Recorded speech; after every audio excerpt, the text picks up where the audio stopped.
ಪ್ರಿಯ ವೀಕ್ಷಕರೇ, ಟಾಕ್ಸಿಕ್ ಅನ್ನೋದು ಒಂದಲ್ಲ ಒಂದು ರೀತಿಯಲ್ಲಿ ವಿವಾದಕ್ಕೆ ಇಳಿಯಾಗ್ತಾ ಇದೆ. ಯಾಕಪ್ಪ ಅಂತಂದರೆ, ಟಾಕ್ಸಿಕ್ ಅನ್ನೋದು ಕನ್ನಡ ಇಂಡಸ್ಟ್ರಿನ ಒಂದು ದೊಡ್ಡ ಮಟ್ಟಕ್ಕೆ ತಗೊಂಡು ಹೋಗುವಂತಹ ಒಂದು ಸಿನಿಮಾ ಅಂತ ಹೇಳ್ಬಿಟ್ಟು ಎಲ್ಲರೂ ಕೂಡ ಮಾತಾಡ್ತಾ ಇದ್ದಾರೆ. ಅದರ ರೀಸೆಂಟಾಗಿ ಒಂದು ಟೀಸರ್ ಕೂಡ ಲಾಂಚ್ ಆಯಿತು. ಟೀಸರಲ್ಲಿ ಕೆಲವು ಕಡೆ ಕೇಳಿ ಬರ್ತಾ ಇರೋದು ಪಾಸಿಟಿವ್ ಕೇಳಿ ಬರ್ತಾ ಇದೆ, ನೆಗೆಟಿವ್ ಆಗೂ ಕೂಡ ಕೇಳಿ ಬರ್ತಾ ಇದೆ. ಅದರಲ್ಲಿ ಕೆಲವು ದೃಶ್ಯಗಳು ಅಶ್ಲೀಲವಾಗಿದೆ ಅನ್ನೋ ಒಂದು ಮಾತು ಕೂಡ ಕೇಳಿ. ಅದ್ರ ಜೊತೆಗೆ ಮಾತಾಡೋಕ್ಕೆ ನಮ್ಮ ಜೊತೆಗೆ ಸರ್ ಲೋಹಿತ್ ಅವರು ಇದ್ದಾರೆ, ಲಾಯರ್ ಲೋಹಿತ್ ಅವರು. ಸರ್ ನಮಸ್ತೆ. ನಮಸ್ಕಾರ ಸರ್, ಹೇಳಿ ಸರ್. ಇವಾಗ ನಿಮಗೆ ಗೊತ್ತಿರೋ ಹಾಗೆ ನೀವು ಕೂಡ ಟೀಸರ್ನ ನೋಡಿದ್ರಿ, ಅದರಲ್ಲಿ ಅಶ್ಲೀಲತೆ ಇದೆ ಅಂತ ಹೇಳ್ಬಿಟ್ಟು ಕಾನೂನು ಮೊರೆ ಹೋಗಿದ್ದೀರಾ, ಏನು ಸರ್ ಈ ವಿಚಾರ?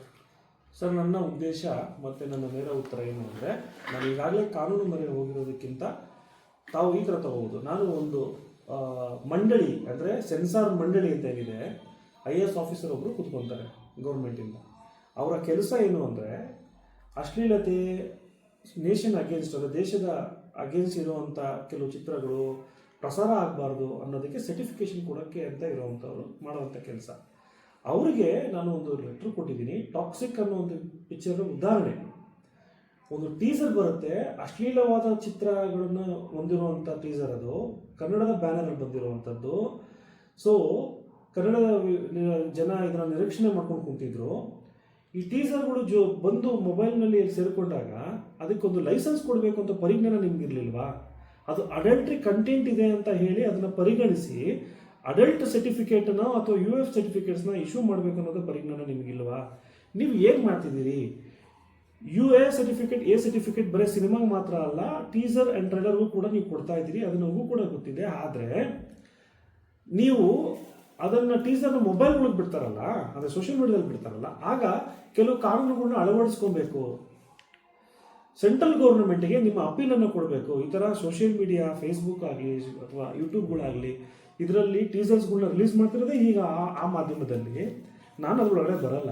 ಅದಕ್ಕೆ ಮೋದಿಯವ್ರ ಗೌರ್ಮೆಂಟ್ಗೋ ಅಥವಾ ಸ್ಟೇಟ್ ಗೌರ್ಮೆಂಟ್ಗೋ, ಯಾವ ಗೌರ್ಮೆಂಟ್ ಆ ರಾಜ್ಯದವ್ರಿಗೆ ನಮಗೆ ಕಾನೂನನ್ನ ತಿದ್ದುಪಡಿ ಮಾಡ್ಕೊಳ್ಳೋಕೆ ಅವಕಾಶ ಕೊಡಿ ಅನ್ನುವಂಥ IAS ಓದಿರೋರಿಗೆ ಮೆದಲಿಲ್ವಾ ಅನ್ನೋದು ನನ್ನ ಪ್ರಶ್ನೆ. ಹಾಗಾಗಿ ನಾನು ಆಮ್ ಆದ್ಮಿ ಯುವ ಘಟಕದ ರಾಜ್ಯಾಧ್ಯಕ್ಷನಾಗಿರೋದ್ರಿಂದ ನನ್ನ ಲೆಟರ್ನಲ್ಲಿ ಈ ಟಾಕ್ಸಿಕ್ ಅನ್ನೋ ಒಂದು ಟೀಸರ್ನ ಉದಾಹರಣೆ ಇಟ್ಕೊಂಡು ನೀವು ಇದನ್ನು ತಿದ್ದುಪಡಿ ಈಗಲೇ ಮಾಡಬೇಕು ಅಂತ ಹೇಳಿ ದೂರನ್ನ ಕೊಟ್ಟಿದ್ದೀನಿ, ಅವ್ರ ಕೈಲಿ ಕೊಟ್ಟಿದ್ದೀನಿ. Not against the movie, about the amendment of law. ಈಗ ಅದನ್ನು ತಗೊಂಡು ನಾನು ಏನು ಮಾಡ್ಬೋದು ನೆಕ್ಸ್ಟು ಅನ್ನೋದು ಪ್ರಶ್ನೆ. ಕಂಪ್ಲೇಂಟು ಅವ್ರು ಕೊಟ್ಟಿದ್ದೀನಿ ಅಂತ 7 ದಿನ ಸಮಯ ಅವಕಾಶ ಕೊಡ್ತೀನಿ. ಕೊಟ್ಟಿಲ್ಲ ಅಂದರೆ ನೋಡಿ, ಒಂದು ರಾಜಕೀಯ ಪಕ್ಷ ಆಗಿರಲಿ ಅಥವಾ ಒಬ್ಬ ಯುವಕ ಆಗಿರಲಿ, ಅವನ ಕೆಲಸ ಏನು, ದೇಶದ ಬಗ್ಗೆ ಜವಾಬ್ದಾರಿ ಇರುವಂಥವನು ಕಾನೂನುಗಳನ್ನ ಸರಿಪಡಿಸ್ಕೊಳ್ಳುವಂಥದ್ದು, ವ್ಯವಸ್ಥೆಗಳನ್ನ ಸರಿಪಡಿಸುವಂಥದ್ದು. ಆ ನಿಟ್ಟಿನಲ್ಲಿ ಈ ಒಂದು ದೂರನ ನಾನು ಕೊಟ್ಟಿದ್ದೀನಿ. ಸೊ ಇದು ಕಾನೂನು ಅಮೆಂಡ್ಮೆಂಟ್ ಆಗಿ ಬಿಟ್ಟರೆ ಈ ರೀತಿ ಅವಘಡಗಳು ನೆಕ್ಸ್ಟ್ ಆಗಲ್ಲ ಅನ್ನೋದು ನನ್ನ ಅಭಿಪ್ರಾಯ ಸರ್. ಈಗ ನೀವು ಟಾಕ್ಸಿಕ್ ಟೀಸರ್ ನೀವು ಫಸ್ಟ್ ನೋಡಿದ್ರಾ ಅಥವಾ ಯಾರಾದರೂ ಕಳಿಸಿದ್ರಾ? ನೋಡಿದ ತಕ್ಷಣ ನಿಮ್ಮ ರಿಯಾಕ್ಷನ್ ಹೇಗಿತ್ತು ಸರ್? ಸರ್, ನಾನು ಕೂಡ ಒಬ್ಬ ನಿರೀಕ್ಷೆ ಇಟ್ಕೊಂಡಂಥವನೇ ಟಾಕ್ಸಿಕ್ ಪಿಕ್ಚರ್. ಯಾಕೆ ನಾವು ಸಿನಿಮಾ ನೋಡ್ತೀವಲ್ಲ, ಟಾಕ್ಸಿಕ್ ಒಂದು ಸಿನಿಮಾ ಬರ್ತದೆ, KGF ನೋಡಿದ್ದೀವಿ, ಮೊದಲನೇ ಶೋ ನೋಡಿದ್ದೀವಿ, 2ನೇ ಶೋ ನೋಡಿದ್ದೀವಿ. ಸೊ ಹಾಗಾಗಿ ಟಾಕ್ಸಿಕ್ ಬರುತ್ತೆ ಅಂದರೆ ನಾವು ಕಾಯ್ದಿದ್ದೀವಿ. ಯಾಕೆ ಕಾಯಿಲ್ಲ? ಅದರಿಂದ ಏನೋ ಒಂದು ಒಳ್ಳೇದು ಕಲಿಯೋದಿದೆ, ಒಂದು ಮೋಟಿವ್ ಆಗ್ತೀವಿ ಇರೋದಕ್ಕೆ ಸಿನಿಮಾ ನೋಡುವಂಥದ್ದು. ಯಾವುದೋ ಒಂದು ಲಾಯರ್ ಬಗ್ಗೆ ಇದೆ ಅಂತ ಏನೋ ಒಂದು ವಿಷಯ ಬಂದಿತ್ತು, ಲಾಯರ್ ಡ್ರೆಸ್ ಹಾಕಿದ್ದಾರೆ ಅಂತಿದ್ದು. ಸೊ ಈಗ ನಮ್ಮ ನಟ ಯಶ್ ಅವರು ಅವರ ನೋಡಿ ಇಂಪ್ರೆಸ್ ಆಗುವಂಥದ್ದು ಇದ್ದಾವೆ. ಸೊ ಹಾಗಾಗಿ ನಾವು ನಿರೀಕ್ಷೆಯಲ್ಲಿದ್ವಿ.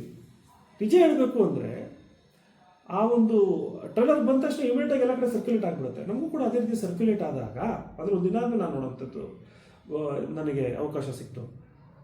ಎಲ್ಲೂ ಕೂಡ ನಾನು ಯಶ್ ಅವ್ರನ್ನ ಕಾಣಿಸ್ಲೇ ಇಲ್ಲ. ನನಗೆ ಯಶ್ ಅವ್ರನ್ನ ಚೇಹರೆ ನೋಡ್ಬೇಕಂತ ಕಾಯ್ಕೊಂಡು ಕೂತಿದ್ವಿ, ಏನು ಕಾಣ್ತಾರೆ ಅಂತ. ಬಟ್ ಎಲ್ಲೂ ಕೂಡ ಯಶ್ ಮಕ್ಕ ಕಾಣಿಸ್ಲಿಲ್ಲ ನಮಗೆ ಕರೆಕ್ಟಾಗಿ. ಕಾಣಿಸಿದ್ದೇ ಬೇರೆ.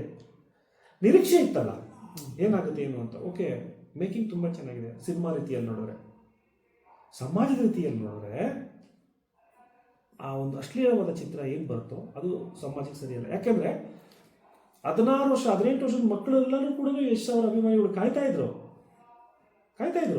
ಅವರು ಎಲ್ಲರೂ ಕೂಡ ಇದನ್ನು ನೋಡ್ಬೋದಾ? ನೀವು ಹೇಳಿ ಸರ್. ದೇಶದ ಕಾನೂನು ಇದೆಯಲ್ಲ, 18 ವರ್ಷದ ಮಕ್ಕಳು ಮಾತ್ರ ಇಷ್ಟನ್ನೇ ನೋಡಬೇಕು, ಇಷ್ಟನ್ನೇ ನೋಡಬಾರ್ದು ನಮ್ಮ ಕಾನೂನು ಇದೆ ಅಲ್ವಾ? 18 ವರ್ಷದ ಮಕ್ಕಳು ಸಿಗರೇಟ್ ಸೇದಂಗಿಲ್ಲ ಅಂತ ಬೋರ್ಡ್ ಹಾಕಿರ್ತೀವಲ್ಲ, ನಿಮ್ಗೆ ಮಾರಾಟ ಮಾಡಲ್ಲ, ಇದನ್ನು ನಿಮಗೆ ಧೂಮಪಾನ ಮತ್ತು ಮದ್ಯಪಾನವನ್ನು ನಿಮಗೆ ನಾವು ಮಾರಾಟ ಮಾಡಲ್ಲ ಅಂತ ಇದೆ ಅಲ್ವಾ? ಅದೇ ರೀತಿ ದೇಶದಲ್ಲಿ ಕೆಲವು ಕಾನೂನುಗಳಿದ್ದಾವೆ. ಮಕ್ಕಳುಗಳು ಇಂಥದ್ದೇ ನೋಡಬೇಕು, ಅಡಲ್ಟ್ರಿ ವರ್ಷ ನೋಡೋಂಗಿಲ್ಲ. ಆ ವಾರ್ನಿಂಗ್ಸ್ ಎಲ್ಲ ಇರೋದು ಏನಂದರೆ, ಮಕ್ಕಳುಗಳಿಗೆ ತೋರಿಸ್ತೀನಿ ಇಟ್ಕೊಳ್ಳಿ ಅನ್ನೋವಂಥದ್ದು. ಅವೆಲ್ಲವನ್ನು ಟಾಕ್ಸಿಕ್ ಅನ್ನುವಂಥ ಟ್ರೈಲರ್ ತುಳಿದು ಆ ಮಕ್ಕಳುಗಳಿಗೆ ನೋಡೋ ರೀತಿ ಆಗೋಯ್ತು. ತುಂಬ ಒಂಥರ ಅಸಹ್ಯವಾಗಿರುವಂಥ ಮಟ್ಟಕ್ಕೆ ಅದನ್ನು ಮಾಡಿಬಿಟ್ಟಿದ್ದಾರೆ. ಹಾಗಾದರೆ ಏನು ಬೇರೆದ್ರಲ್ಲಿ ಮಾಡೇ ಇಲ್ವಾ? ಮಾಡಿದ್ದಾರೆ ಸ್ವಾಮಿ, ಅದೇ ನಮ್ಮ ಸಿನಿಮಾ ಅಲ್ವಾ? ಈಗ ಅದೇ ಇದ್ರೆ ಒಂದು ಹಾಲಿವುಡ್ ರೇಂಜ್ಗೆ ಮಾಡ್ತೀನಿ ಅಂತ ಹೋದ್ರು, ಹಾಲಿವುಡ್ ರೇಂಜಲ್ಲಿ ಮಾಡುವಾಗ ಇದೆಲ್ಲನೂ ಕೂಡ ಕಾಮನ್ ಅಂತ ಹೇಳ್ಬಿಟ್ಟು ಕೆಲವರ ವಾದ ಆಗಿದೆ ಸರ್. ಹಾಲಿವುಡಲ್ಲೂ ಕಾಮನ್ನು ಸರ್, ಆದರೆ ಯಶ್ ಅವ್ರು ಹೇಳಂಥದ್ದು, ರಮೇಶ್ ವೀಕೆಂಡ್ ವಿತ್ ರಮೇಶ್ ಮಾತನಾಡಿ ಅವ್ರು ಹೇಳಂಥದ್ದು, ನಮ್ಮ ತಂದೆ ತಾಯಿಗಳ ಜೊತೆ ಕುಂತ್ಕೊಂಡು ನೋಡೋವಂಥ ಸಿನಿಮಾನೇ ನಾನು ಮಾಡ್ತೀನಿ ಅಂತ ಹೇಳಿದ್ದು. ಅದಕ್ಕೆ ನಾವು ಕೂಡ ಅವ್ರ ಟ್ರೈಲರ್ ಬಂದಾಗ ನಮ್ಮ ಅಪ್ಪ ಅಮ್ಮ ನಮ್ಮ ತಂದೆ ತಾಯಿಗಳ ಜೊತೆ ಕುಂತ್ಕೊಂಡು ಓಪನ್ ಮಾಡಿದ್ದು. ಹಾಲಿವುಡ್ ತಂದೆ ತಾಯಿ ನೋಡುವಂಥ ಮೂವಿ ಅಂತ ಹೇಳಿದ್ರೆ ನಾನು ಹಾಲಿವುಡ್ ತಂದೆ ತಾಯಿಗಳು ಕಾಯ್ತಿರಲಿಲ್ಲ, ನಾವು ನೋಡೋಕ್ಕಾಗ್ತಿರ್ಲಿಲ್ಲ. ಸೊ ಅದು ಅರ್ಥ ಮಾಡ್ಕೊಳ್ಳಿ. ಹಾಲಿವುಡ್ಗೆ ಕರ್ನಾಟಕವನ್ನು ಕರ್ಕೊಂಡೋಗಿ ತೋರಿಸಿ ಸಂತೋಷ, ಅವರು ನೋಡಲಿ, ಹಾಲಿವುಡ್ ರೇಂಜಲ್ಲಿ ಸಿನಿಮಾವನ್ನೇ ಮಾಡಿ. ಹೌದು, ಹಾಗಂತಂದ್ರೆ ಎಲ್ಲ ಹಾಲಿವುಡಲ್ಲೂ ಕೂಡ ಅಶ್ಲೀಲತೆ ಇರೋ ಪಿಕ್ಚರೇ ಓಡ್ಬಿಟ್ಟಿದೆ. ಎಲ್ಲರೂ ಬಟ್ಟೆ ಬಿಚ್ಚಿ ತೋರಿಸಿದ ತಕ್ಷಣ ಹಾಲಿವುಡ್ ಪಿಕ್ಚರ್ ಓಡೋಗ್ಬಿಟ್ಟಿದೆ. ಅಂದರೆ ನಾವು ನೋಡಿದ್ದೀವಿ ಕೆಲವು ಹಾಲಿವುಡ್ ಪಿಕ್ಚರ್ಗಳನ್ನ, ಒಳ್ಳೊಳ್ಳೆ ಪಿಕ್ಚರ್ಗಳನ್ನ ನೋಡಿದ್ದೀವಿ. ಅಥವಾ ಹಾಲಿವುಡ್ ಪಿಕ್ಚರ್ಗಳು ಭಾರತಕ್ಕೆ ಮಾರ್ಪಾಡಾಗಿ ಇಲ್ಲಿ ಬಂದರೂ ಅವ್ರು ಥಿಯೇಟರ್ಗಳು ರಿಲೀಸ್ ಮಾಡಿದ್ರು, ಕೆಲವು ಕಂಟೆಂಟ್ಸ್ಗಳನ್ನ ಈ ದೇಶದ ಕಲ್ಚರ್ಗೋಸ್ಕರ ಏನೂ ತೋರಿಸಲ್ಲ, ಎಲ್ಲ ಫಿಲ್ಟರ್ ಮಾಡಿ ತೋರಿಸ್ತಾರೆ. ಅದಕ್ಕೆ ಜ್ಞಾನ ಇರೋಂಗಿಲ್ವಾ? ಮಾತಾಡೋರು ಏನು ಬೇಕಾದ್ರೂ ಮಾತಾಡೋದು. ಹಾಲಿವುಡ್ ಪಿಕ್ಚರ್ ಮಾಡಿ, ಬಟ್ ನೀವು ಮಾಡಿರೋದು ಕರ್ನಾಟಕ ಬ್ಯಾನರ್ ಅಲ್ವಾ ಸರ್? ಬ್ಯಾನರ್ ಅದು ಇದೆ ಅಲ್ವಾ? ತಡಿ ಇಲ್ಲೇ ಅಲ್ವಾ? ಸೊ ಎಲ್ಲೋ ಒಂದು ಕಡೆ ಮರ್ತೋದ್ರಾ ನೀವು ಹೇಳಿದ ಮಾತಲ್ಲ ನಾವು ತಲೆ ಇಟ್ಕೊಂಡು ಓಪನ್ ಮಾಡ್ತಿದ್ದೀವಿ, ಬಟ್ ನೀವು ಅದನ್ನು ಮರ್ತೋದ್ರಾ? ಇಲ್ಲ ರೀ, ನನ್ನ ಇಷ್ಟ, ನನ್ನ ಸಿನಿಮಾ, ನನ್ನ ದುಡ್ಡು, ನಾವು ಇದು ನೋಡ್ತಾರೆ, ನೀವು ಇಷ್ಟ ನೋಡು ಅಂದರೆ ಅದನ್ನು ಮೊದಲೇ ನಮ್ಗೆ ಗೊತ್ತಾಗಿದೆ. ಇವಾಗ ಗೊತ್ತಾಗಿದೆ. ಇವಾಗ ಒಂದು 2-3 ದಿನದಲ್ಲಿ ಏನಾದ್ರು ಯಶ್ ಅವರು ಇದ್ರ ಬಗ್ಗೆ ಅವರೇ ಆಲೋಚನೆ ಮಾಡಿ ಅದನ್ನ ರೆಕ್ಟಿಫೈ ಮಾಡ್ಕೊಂಡಿಲ್ಲ ಅಂದರೆ, ಹೌದಾ ನಮ್ಮಂಥ ಮನಸ್ಥಿತಿಯವರು ಅವ್ರ ಮೇಲೆ, ಹೌದಾ ನೀವು ಈ ಥರ ಇದ್ರೆ ಆಯಿತು, ಸಾರಿ ಸರ್, ಏನೋ ನಿಮ್ಮ ಬಗ್ಗೆ ನಾವು ಒಂದು ಒಳ್ಳೆ ಎಕ್ಸ್ಪೆಕ್ಟೇಷನ್ ಇಟ್ಕೊಂಡ್ಬಿಟ್ಟಿದ್ವಿ, ಸರಿ ಬಿಡಿ ಸರ್, ಆಯಿತು, ಓಕೆ, ನೀವೊಬ್ಬರು ಕಾಮನ್ ನಟನೆ, ಏನು ಪೂಜಿಸುವಂಥ ನಟ ಏನಲ್ಲ ಅಂದ್ಬಿಟ್ಟು ಸೈಲೆಂಟ್ ಆಗ್ತೀವಿ ಅಷ್ಟೇ. ಈಗ ಸರ್ ಈ ವಿಚಾರವಾಗಿ ಏನಾದರೂ ಕಾನೂನು ಕ್ರಮ ಅಥವಾ ಮುಂದಿನ ನಡೆ ಏನಾಗಿರುತ್ತೆ ಸರ್? ಮುಂದಿನ ನಡೆ, ಈಗ ಇದನ್ನು ಒಂದು ಕಂಪ್ಲೇಂಟನ್ನು ಕೊಟ್ಟಿದ್ದೀವಿ. ಆ ಸೆನ್ಸಾರ್ ಮಂಡಳಿಯವರಿಗೆ ಕಂಪ್ಲೇಂಟ್ ಜೊತೆ ಅವ್ರಿಗೆ ಗೈಡ್ಲೈನ್ಸ್ನ ಇಶ್ಯೂ ಮಾಡಬೇಕು. ಹಾಗೆ ಟಾಕ್ಸಿಕ್ನ ಟ್ರೈಲರ್ನು ಕೂಡ ಹಿಂಪಡೆದುಕೊಳ್ಬೇಕು ನೀವು ಇಮಿಡಿಯೇಟ್ ಆಗಿ ಅಂತ ಕೂಡ ಹೇಳಿದ್ದೀವಿ. 6 ದಿನ, ನಾಳೆಗಿನ 5 ದಿನ, 5 ದಿನದಲ್ಲಿ ಅವ್ರೇನು ಮಾಡಿಲ್ಲ ಅಂದರೆ ನಾವು ಇದನ್ನು ನ್ಯಾಯಾಲಯಕ್ಕೆ ತೊಗೊಂಡು ಹೋಗುವಂಥ ವಿಚಾರವನ್ನು ಈಗಾಗಲೇ ಪ್ರಿಪ್ರೇಷನ್ ಮಾಡ್ತಿದ್ದೀವಿ, ಡ್ರಾಫ್ಟಿಂಗ್ಸ್ ಎಲ್ಲ ಮಾಡ್ತಾ ಇದ್ದೀವಿ. ಮುಂದೆ ಏನಾದ್ರೂ ಈ ಸೀನ್ ಹಿಡ್ಕೊಂಡು ಎ ಸರ್ಟಿಫಿಕೇಟ್ ಇರೋದಕ್ಕೆ ಬಂದರೆ ಅದನ್ನು ಕೂಡ ಹೋರಾಟ ಮಾಡ್ತೀವಿ. ಈಗ ನಾವು ಮಾಡಿರುವಂಥ ಒಂದು ಕೆಲಸಗಳಿಗೆ ಖಂಡಿತವಾಗ್ಲೂ ಆ ಸೀನ್ ಬಂತು ಅಂದರೆ ಅದು ಎ ಬರಲೇಬೇಕು. ಅವನು ಆ ಸೀನ್ ಕೊಟ್ಬಿಟ್ಟು ಯು ಎ ಕೊಡ್ತೀನಿ ಅಂತ ಹೇಳಿದ್ರೆ ಇಲ್ಲಿ ಯಾರು ನಾವು ಇನ್ನೂ ಬಿಡೋಕ್ಕಾಗಲ್ಲ. ಯಾಕಂದರೆ ಸೆಂಟ್ರಲ್ ಫಿಲ್ಮ್ ಸರ್ಟಿಫಿಕೇಷನ್ ಸೆನ್ಸರ್ ಮಂಡಳಿಯವರು ಅವರೆಲ್ಲ ಮಾಡೋದು ಇದೇನೆ. CBFC ಅವರು ಯಾವ ದೊಡ್ಡ ಬ್ಯಾನರಲ್ಲಿ ಏನೇ ಕೆಟ್ಟದ್ದು ಅಶ್ಲೀಲತೆ ಬಂದರೂ ಕೂಡ ಅವರು ಯೂನಿವರ್ಸಲ್ ಆಗಿ ನೋಡ್ಬೋದು ಬಿಡಿ ಅಂತ ಕೊಟ್ಬಿಡ್ತಾರೆ. ಅದೇ ಯಾರಾದರೂ ಏನಾದರೂ ಸಣ್ಣ ಬ್ಯಾನರಲ್ಲಿ ಮಾಡಿ ಒಂದು ಚಿಕ್ಕ ಪುಟ್ಟ ಏನೇ ಮಾಡಿಬಿಟ್ರೆ ಇದು ಅಂದ್ಬಿಡ್ತಾರೆ. ಸೊ ಈ ಎಲ್ಲ ತಾರತಮ್ಯವನ್ನು ತೆಗೆಯುವಂಥ ಜವಾಬ್ದಾರಿ ತೊಗೊಂಡಿದ್ದೀವಿ. ಮತ್ತು ಇದು ಸಿನಿಮಾ ವಿಚಾರಕ್ಕೆ ನಾವು ತಾರತಮ್ಯ ಅಂದರೆ ಈ ಥರ ಹೋರಾಟವನ್ನು ಮಾಡ್ತಾ ಇರೋದು, ಸಿನಿಮಾನು ಕೂಡ ದೇಶ ಮತ್ತು ಜನರನ್ನು ಬದಲಾವಣೆ ಮಾಡುವಂಥ ಪ್ರಮುಖ ಪಾತ್ರ ಸರ್.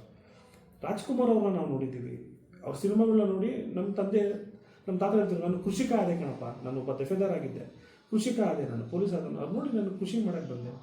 ಸೊ ಈ ಥರ ಮೋಟಿವೇಟ್ ಆಗಿ ಎಷ್ಟೋ ಜನ ಪೊಲೀಸ್ ಆಗಿದ್ದಾರೆ, ನಾಯಕರುಗಳು ಮಾದರಿಗಳಾಗಿದ್ದಾರೆ. ಇವತ್ತು ನಾಯಕರುಗಳು ಮಾಡ್ತಿರೋದ್ರು ಕೂಡ ಮಾದರಿ ಆಗ್ತಿದ್ದಾರೆ. ಅದಕ್ಕೆ ಇಷ್ಟೊಂದು ಕ್ರೈಮ್ ರೇಟ್ಸ್, ನಾನೊಬ್ಬ ಸಮಾಜದಲ್ಲಿ ಒಂದು ಒಳ್ಳೆ ಸ್ಥಾನಮಾನವನ್ನು ಈ ಸಮಾಜ ಕೊಟ್ಟಿರೋದು ವಿದ್ಯಾಭ್ಯಾಸದಲ್ಲಿ, ಕಾನೂನು ಗೊತ್ತಿರೋದ್ರಿಂದ ನನ್ನದು ಜವಾಬ್ದಾರಿ ಇದೆ. ಯಾವುದು ಸರಿ ಅನ್ನೋದು ನಮ್ಗೆ ಗೊತ್ತಿದೆ, ಅದನ್ನು ಸರಿಪಡಿಸೋಕ್ಕೆ ಪೇಪರಲ್ಲಿ ಪೆನ್ನಲ್ಲಿ ಬರೆದು ಮಾಡ್ತಾ ಇದ್ದೀವಿ ಸರ್. ಇಷ್ಟೇ ನಮ್ಮ ಉದ್ದೇಶ. ಈಗ ಸರ್ ಇನ್ನೊಂದು ವಿಚಾರದಲ್ಲಿ ನೋಡೋದಾದರೆ ವಾದವಿವಾದಗಳು ಬರಲಿ, ಇದು ಇನ್ನೂ ಪ್ರಚಾರ ಆಗುತ್ತೆ ಅನ್ನೋ ಒಂದು ಕಾರಣಕ್ಕೂ ಕೂಡ ಅದನ್ನು ಆ್ಯಡ್ ಮಾಡಿರ್ಬೋದಾ ಸರ್ ಇದರಲ್ಲಿ ಅಂತ? ಸರ್ ಅವರು ದುಡ್ಡು ಮಾಡೋ ಇಂಟೆನ್ಷನಲ್ಲಿ ಆಗಿರುವಂಥದ್ದು. ಮತ್ತು ಯಾರು ತಪ್ಪು ತಿಳ್ಕೊಬಾರ್ದು, ಮಹಿಳೆಯರಿಗೆ ಈ ದೇಶದಲ್ಲಿ ಬಹಳಷ್ಟು ಗೌರವ ಇದೆ. ನಾವು ಬೇರೆ ದೇಶಗಳಲ್ಲಿ ನೋಡಿದಾಗ ನಮ್ಮ ದೇಶದಲ್ಲಿ ಮಹಿಳೆಯರಿಗಿರುವಂಥ ಸೆಕ್ಯೂರಿಟಿ ಮರ್ಯಾದೆ ಯಾವ ದೇಶದಲ್ಲೂ ಇಲ್ಲ ಸರ್. ನಿರ್ದೇಶನ ಕೂಡ ಮಹಿಳೆಯರೇ ಮಾಡಿರೋದು.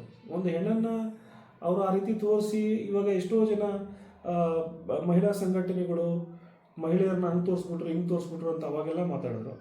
ಇವತ್ತು ಯಾಕೋ ಗೊತ್ತಿಲ್ಲ, ಯಾರು ಏನೂ ಮಾತಾಡ್ತಾನೆ ಇಲ್ಲ ಪಾಪ, ಯಾಕೆ ಅಂತ ನನಗೂ ಗೊತ್ತಿಲ್ಲ. ಆಯಿತು, ಅಷ್ಟೆಲ್ಲ ಹೋರಾಟ ಬೇಕಾಗಿಲ್ಲ ಬಿಡಿ, ಇದು ಸಿನಿಮಾ ಥರ ನೋಡೋಣ. ಬಟ್ ವಿವಾದ ಅಂತ ಉಟ್ಕೊಂಡಾಗ, ಕನ್ನಡ ಬ್ಯಾನರಲ್ಲಿ ವಿವಾದ ಅಂತ ಉಟ್ಕೊಂಡಾಗ, it's a Kannada banner. Foreigners Hollywooders ಮೂಲ ಯಾವುದು ಅಂತ ನೋಡ್ತಾರೆ, ಇದು ಕನ್ನಡ. ಓಕೆ, ಕರ್ನಾಟಕದಲ್ಲಿ ನೋಡಿ ಈ ಥರ ಇದೆಯಾ ಅಂತ ಅವ್ರ ಎಕ್ಸ್ಪೆಕ್ಟೇಷನ್ನು ಹಿಂಗೆ ಬರುತ್ತೆ. ಈ ಭೂಮಿ ಮೇಲೆ, ಈ ಮಣ್ಣಿನ ಮೇಲೆ ಅವರ ನೋಡೋ ದಿಕ್ಕು ಕೂಡ, ಅವ್ರು ನೋಡೋ ದೃಷ್ಟಿನೂ ಕೂಡ ಇಲ್ಲಿನ ಮಹಿಳೆಯರ ಮೇಲೆ ಅದೇ ಬರ್ಬೋದಲ್ವಾ? ಇದು ಸಿನಿಮಾ ಸರ್, ಏನೂ ಮಾಡೋಕ್ಕಾಗಲ್ಲ. ಒಂದು ಹಾಡು ಹಾಕೊಂಡ ತಕ್ಷಣ ಯಾರೋ ಒಬ್ಬ ಫಿಲ್ಮ್ ಹೊಂಟೋಗ್ತಾನೆ, ಒಂದು ಹಾಡು ಹಾಕಿದ ತಕ್ಷಣ ಯಾರೋ ಮೋಟಿವೇಟ್ ಆಗಿ ಹೋಗ್ತಾರೆ ಅಂದಾಗ ಮನಸ್ಸಿಗೆ ಬೇಗ ಅದು ಎಫೆಕ್ಟ್ ಆಗುವಂಥದ್ದೇ ಈ ಕ್ಷೇತ್ರ. ಹಾಗಾಗಿ ನಿಮ್ಮ ಪ್ರಶ್ನೆಗೆ ದುಡ್ಡು ಮಾಡೋಕ್ಕೋಸ್ಕರನೇ ಇವರೆಲ್ಲರೂ ಹಿಡಿದ್ಬಿಟ್ಟಿದ್ದಾರೆ. ಇವರಿಗೆ ಸಮಾಜದ ಬಗ್ಗೆ ಯಾವ ಕಾಳಜಿನೂ ಇಲ್ಲ. ಅದೇ ನನ್ನ ಅಭಿಪ್ರಾಯ. ಸರ್, ಇನ್ನೊಂದು ಅಂದರೆ ಈ ಒಂದು ಸಿನಿಮಾ ರೀತಿ ನೋಡಬೇಕು ಅನ್ನೋದು ಕೆಲವರು ವಾದನೂ ಕೂಡ ಆಗಿದೆ ಸರ್. ಸಿನಿಮಾ ರೀತಿ ನೋಡಿ, ಸಿನಿಮಾ ರೀತಿಯಲ್ಲಿ ನೋಡೋಣ. ನೀವು ಸಿನಿಮಾ ರೀತಿ ತೋರಿಸಿ ಅಂತ ನಾನು ಹೇಳ್ತಾ ಇದ್ದೀನಿ. ಈಗ ನೀವು ಇಷ್ಟೊಂದು ಅಶ್ಲೀಲತೆಯನ್ನು ಮಾಡಿಬಿಟ್ಟು ತೋರಿಸ್ಬಿಟ್ಟು ಇದು ಸಿನಿಮಾ ಥರ ನೋಡಿ, ಇದು ಸಿನಿಮಾ ಥರ ನೋಡಿ, ಆಯ್ತು ನಾನು ಸಿನಿಮಾ ಥರನೇ ನೋಡ್ತೀನಪ್ಪ. ಯಾರು ನೋಡಬೇಕು ಅದನ್ನ? ವಯಸ್ಸು 18 ಆಗಿರೋಂಥವ್ರು 22 ಆಗಿರೋ ನೋಡಬೇಕು. 18 ಆಗಿರೋ ಕೆಳಗಡೆ ಆ ಸಿನಿಮಾ ನೋಡೋಕ್ಕಾಗಲ್ಲ. ಅದಕ್ಕೆ ನೀನೊಂದು ಸರ್ಟಿಫಿಕೇಶನ್ ಕೊಡು ಅಂತ ಕೇಳ್ತಾ ಇದ್ದೀನಿ ಸರ್. ಸಿನಿಮಾ ಥರ ನೋಡ್ತೀನಿ ಆಯಿತು, ಕುಟುಂಬ ಸಮೇತ ಕುಂತ್ಕೊಂಡು ನಾನು ಅದನ್ನ ನೋಡೋಕ್ಕಾಗಲ್ಲ. ಅಥವಾ ನೀವು ಇಷ್ಟು ಬೆಳೆದು ಬಿಟ್ಟಿರ್ಬೋದೇನೋ, ನೀವೆಲ್ಲ ಇಂಥ ಸಿನ್ನು ಕುಟುಂಬದಲ್ಲಿ ಕುಂತ್ಕೊಂಡು ನೋಡ್ತಿದ್ರಿ ಅಂದರೆ ಆಯ್ತಪ್ಪ, ಓಕೆ, ಹಾಲಿವುಡ್ ಲೆವೆಲ್ ನೀವೆಲ್ಲ. ನಾವು ಹಾಲಿವುಡ್ ಅಲ್ಲಪ್ಪ. ನಮ್ಗೆ ಇವತ್ತು ಕೂಡ ನಮ್ಮ ತಂದೆ ತಾಯಿಗಳ ಜೊತೆ ಅದನ್ನ ನೋಡೋಕ್ಕೆ ಸಾಧ್ಯವೇ ಇಲ್ಲ ಸರ್, ಮಾತಾಡೋಕ್ಕೂ ಸಾಧ್ಯವಿಲ್ಲ ಸರ್, ಮುಜುಗರ ಇರುತ್ತವೆ ಅಲ್ವಾ? ಏನೋ ಆಗಲೇ ಕನ್ನಡದ ಹೋರಾಟನ ಕೆಲವರು ಯಾರೋ ಮಾತಾಡ್ತಿದ್ರು ಸರ್, ಯಾರೋ ಒಬ್ರು ಏನೋ ಮಾಡಿದ್ರಂತೆ, ಯೂಸ್ಲೆಸ್ ಫೆಲೋಸ್. ಕನ್ನಡ ಅಂತೆ, ಅದಂತೆ, ಹೋರಾಟ ಅಂತೆ ಅಂತ ನೀವು ಹೇಳಿದ್ರಂತೆ ಅದೊಂದು ವಿಡಿಯೋ ಮಾಡಿ. ಹೌದು ಸರ್, ನಮ್ಮ ಸಂಸ್ಕಾರ, ನಮ್ಮ ಸಂಸ್ಕೃತಿನ ನಾವು ಬಚಾವ್ ಮಾಡ್ಕೊಬೇಕು, ಉಳಿಸ್ಕೊಬೇಕು ಅಂದರೆ ನಾವು ಬರಲೇಬೇಕು, ಬೀದಿಗೆ ಹೇಳಲೇಬೇಕು. ನೀವೇ ನಾನು ನಿಮ್ಮ ಪ್ರಶ್ನೆ ಕೇಳ್ತೀನಿ, ಡೋಂಟ್ ಟೇಕ್ ಮಿ ರಾಂಗ್. ಇಂಥ ಒಂದು ಅಶ್ಲೀಲ ಚಿತ್ರವನ್ನು ನೀವು ನಿಮ್ಮ ಕುಟುಂಬದ ಜೊತೆ ಅಥವಾ ನಿಮ್ಮ ಅಕ್ಕ ತಂಗಿರ ಜೊತೆ ಕೂತ್ಕೊಂಡು ನೋಡೋಕ್ಕಾಗುತ್ತಾ ಸರ್? ಖಂಡಿತ ಇಲ್ಲ ಅಲ್ವಾ? ಸೊ ಅದನ್ನು ನಾನು ವಾಯ್ಸ್ ಆಗಿ ಮಾತಾಡ್ತಾ ಇದ್ದೀನಿ ಸರ್. ನೋಡ್ಬೋದು ಬಿಡು, ನಾನು ಹಾಲಿವುಡ್ ಅಂದರೆ ನೀನು ಬಾಲಿವುಡ್ ಆದ್ರೂ ಹೋಗೋ, ಹಾಲಿವುಡ್ ಆದ್ರೂ ಹೋಗೋ, ಇಲ್ಲ ಆಗಲ್ಲ. ಸೊ ಹಾಗೆ ಈ ಸಿನಿಮಾವನ್ನು ಮಕ್ಕಳು ಟ್ರೀಸರ್ಗಳನ್ನು ನೋಡೋಕ್ಕಾಗಲ್ಲ. ಆ ಥರ ಟ್ರೀಸರ್ ಬಿಟ್ಟರೆ ದಯವಿಟ್ಟು ಸರ್ಟಿಫಿಕೇಟ್ ಕೊಡು, ಅವಾಗ ನಾನು ಸಿನಿಮಾ ಥರನೇ ನೋಡ್ತೀನಿ. ಅಂದರೆ 18+ ಥರ ಏನಾದ್ರು ಒಂದು ಮಾಡಿ ಅಂತ ನೀವು. ಹೌದು, ಮತ್ತೆ ಯಾರು ಸಿನಿಮಾ ಥರ ನೋಡೋಕ್ಕೆ ಸಾಧ್ಯವೇ ಇಲ್ಲ ಸರ್. ಅವ್ರು ಹೇಳ್ತಾರೆ ಸಿನಿಮಾದವರು ಕಳ್ಳರು, ಅವರು ಭಾರಿ ಕಳ್ಳರು, ಅವರು ಸಿನಿಮಾ ಥರನೇ ನೋಡಿ ಅಂತ ಹೇಳ್ತಾರೆ ಅವರು. ಆದರೆ ಸಿನಿಮಾ ಥರ ನೋಡೋ ಥರ ನಮ್ಮ ಸಂಸ್ಕಾರ, ನಮ್ಮ ಉದ್ದೇಶ ಹಂಗಿಲ್ಲ. ನಾವು ಸಿನಿಮಾನ ನೋಡಿ ಏನೋ ಒಂದು ಬೆಳೆಯೋ ಒಂದು ಕನಸು, ಒಂದು ಮೋಟಿವೇಟು, ಒಂದು ನೋವು ಕಳ್ಕೊಳ್ಳೋವಂಥದ್ದು. ಈಗ ಶ್ರುತಿಯವ್ರು ಪಿಕ್ಚರ್ ಮಾಡ್ತಾಯಿದ್ರು, ಎಲ್ಲರೂ ಥಿಯೇಟರ್ ಕುತ್ಕೊಂಡು ಅಳೋರು ಸಿನಿಮಾನ, ಅವ್ರ ನೋವುಗಳು ತಕ್ಕೊಳ್ಳೋರು. ಆ ಕಳ್ಳರಿಗೆ ಅದು ಗೊತ್ತು ಸಿನಿಮಾ ತೆಗಿಯೋರಿಗೆ. ಆದರೆ ಜನರು ಬಂದು ನುಗ್ಗಿ ನೋಡಲಿ ಅನ್ನೋದಕ್ಕೋಸ್ಕರ ಇವೆಲ್ಲ ಮಾಡ್ತಾರೆ. ಈ ಸೀನು ಈ ಥರ ಮಾಡಿರೋದು ದುಡ್ಡು ಮಾಡೋದಕ್ಕೋಸ್ಕರನೇ ಸರ್. ಆ್ಯಂಡ್ ಅವ್ರು ಮಾಡಿರೋದು ಕ್ರೈಮು ಸರ್. ಮಕ್ಕಳು ಕೂಡ ಮ್ಯಾಂಡೇಟರಿ ಆಗಿ ನೋಡಲಿ ಅನ್ನೋ ಥರ ಮಾಡಿರೋಂಥದ್ದು ಕ್ರೈಮೇ ಸರ್. ಇದು ಇಸ್ ಎ ಕ್ರಿಮಿನಲ್ ಅಫೆನ್ಸ್. ದೇಶದ ಕಾನೂನು ತುಳಿದಿದ್ದಾರೆ ಸರ್. ಸೊ ಇದಂತೂ ಸಿನಿಮಾ ಥರ ಬಂದಿಲ್ಲ. ಇದನ್ನು ಅವ್ರು ದುಡ್ಡು ಮಾಡೋಕ್ಕೆ ಮಾಡ್ಕೊಂಡಿರೋಂಥದ್ದು. ಈ ಕ್ರೈಮಲ್ಲಿ ಸಿನಿಮಾದ ನಟ ಇರ್ಬೋದು, ಡೈರೆಕ್ಟರ್ ಇರ್ಬೋದು, ಪ್ರೊಡ್ಯೂಸರ್ ಇರ್ಬೋದು, ಅದನ್ನ ರಿಲೀಸ್ ಮಾಡಿರ್ಬೋದು, ಸಿನಿಮಾ ಬೋರ್ಡ್ ಇರ್ಬೋದು, ಎಲ್ಲರೂ ಕೂಡ ಈ ಕ್ರೈಮಲ್ಲಿ ಇನ್ವಾಲ್ವ್ ಆಗಿದ್ದಾರೆ ಸರ್. ಇದು ನನ್ನ opinion. Okay sir, thank you ಇಷ್ಟೆಲ್ಲ ಮಾಹಿತಿಯನ್ನು ತಿಳಿಸ್ಕೊಟ್ಟಿದ್ದಕ್ಕೆ. Thank you sir.